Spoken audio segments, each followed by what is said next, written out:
Hoy el tema está basado en Daniel capítulo 7 versículo 25. Que por qué es importante este versículo del capítulo 7 que ya hemos estudiado bastante, porque ya sabemos incluso quién es el anticristo. Pues por lo siguiente, porque en ese versículo en específico está no solamente las características principales del anticristo, que ya sabemos quién es, sino que también está el tiempo de duración de su periodo de supremacía. ¿Cuánto tiempo duraría el reinado pasado del anticristo? Y el versículo de Daniel 7:25 dice lo siguiente: hablará palabras contra el Altísimo, es decir, contra Dios. A los santos del Altísimo quebrantará, es decir, que perseguirá y destruirá a los santos de Dios. Y tratará de cambiar los tiempos y la ley, y serán entregados en su mano por un tiempo, 2 tiempos y medio tiempo.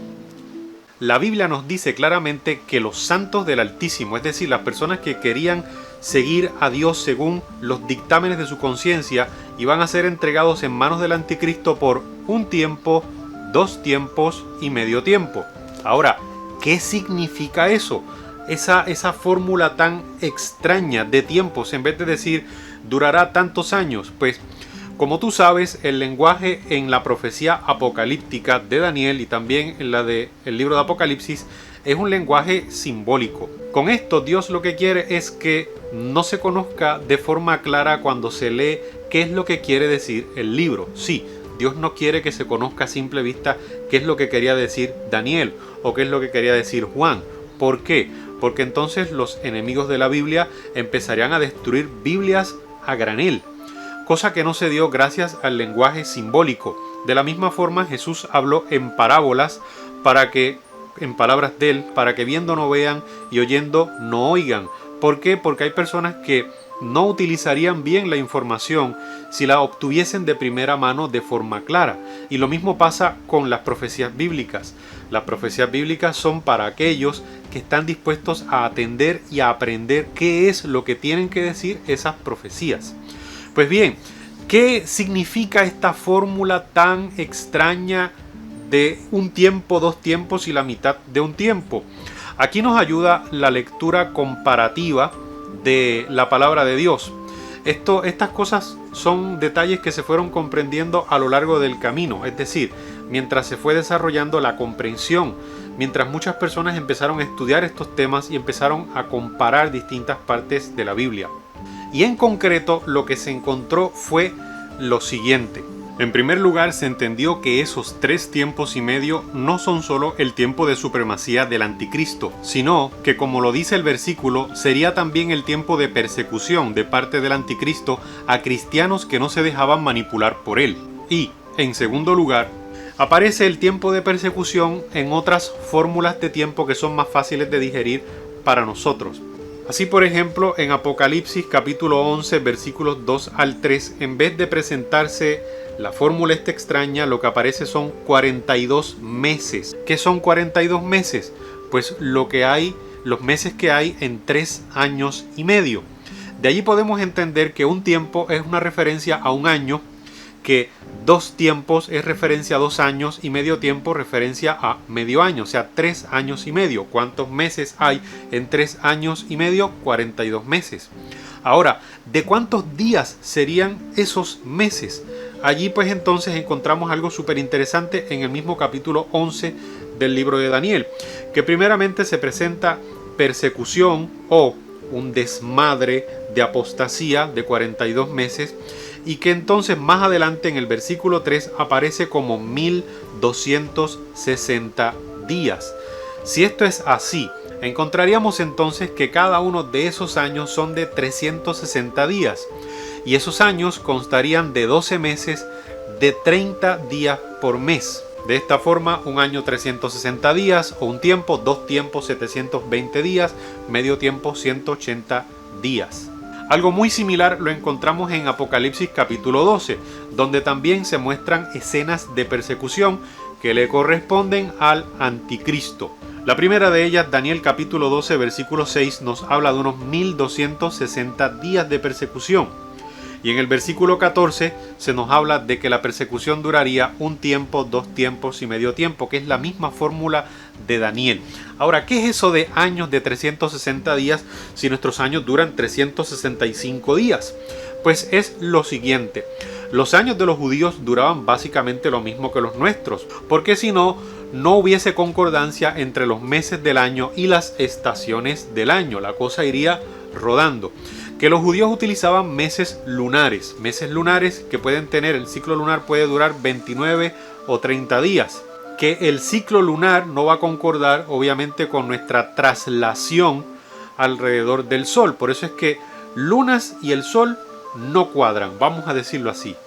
Las estaciones no van a cuadrar con los ciclos lunares. Sin embargo, los judíos tenían un arma para que todo cuadrase y era la cosecha.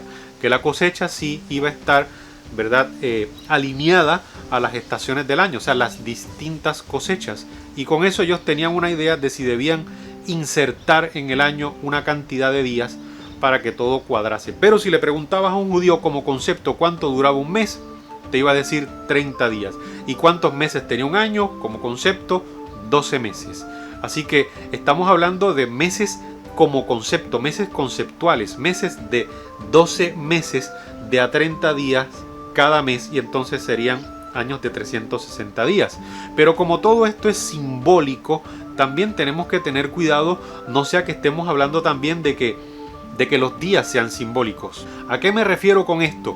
Sería lo más extraño del mundo que el papado persiguiese solamente 3 años y medio. Es una cosa totalmente ilógica, cuando el papado tiene una historia de más de 1000 años de supremacía. Y ahí es que entonces podemos encontrar lo siguiente, que es de muchísima ayuda. Ezequiel capítulo 4 y versículo 6, por ejemplo.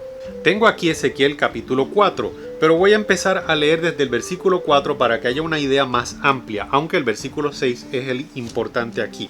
Se le dijo al profeta, Dios le dijo al profeta: te acostarás sobre tu lado izquierdo y pondrás sobre ti la maldad de la casa de Israel. Según el número de los días que duermas de ese lado, llevarás sobre ti la maldad de ellos. Te he fijado los años de su maldad en una duración de 390 días. ¿Por qué? Porque la poca vergüenza duró unos 390 años. Durante esos días llevarás la maldad de la casa de Israel. Cumplidos estos, te acostarás sobre tu lado derecho y llevarás la maldad de la casa de Judá durante 40 días, un día por cada año. Nota bien cómo se le dice finalmente a Ezequiel, un día por cada año, es decir, por cada año de maldad, él se iba a acostar un día por cada uno de esos años para representar la maldad de la casa de Israel.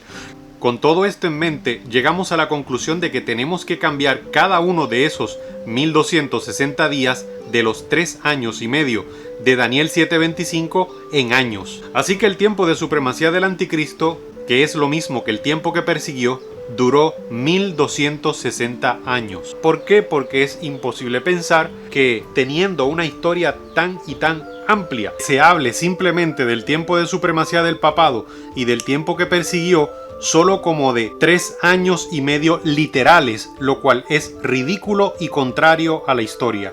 Y aquí viene la parte histórica. ¿Cuándo empezarían esos 1260 años de supremacía papal? Recuerda que tenían que caer 3 cuernos para que se levantase el cuerno pequeño, y el último de esos cuernos cae en el año 538.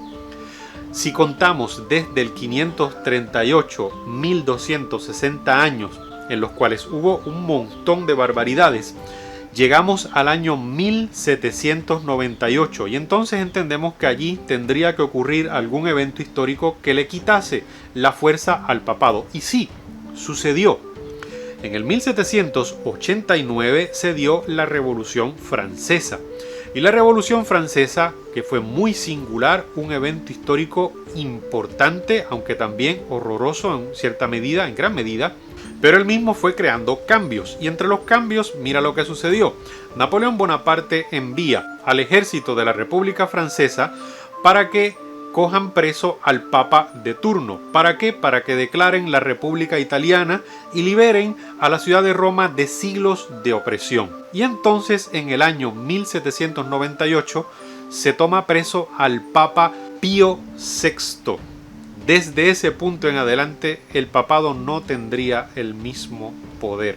Pero sabemos que en un futuro se volverá a levantar con mucho poder justo antes de que el Señor Jesús vuelva, cosa que estudiaremos luego. Pero por ahora lo dejamos hasta aquí y como siempre, que la paz de Dios sea contigo. Gracias por ver el video.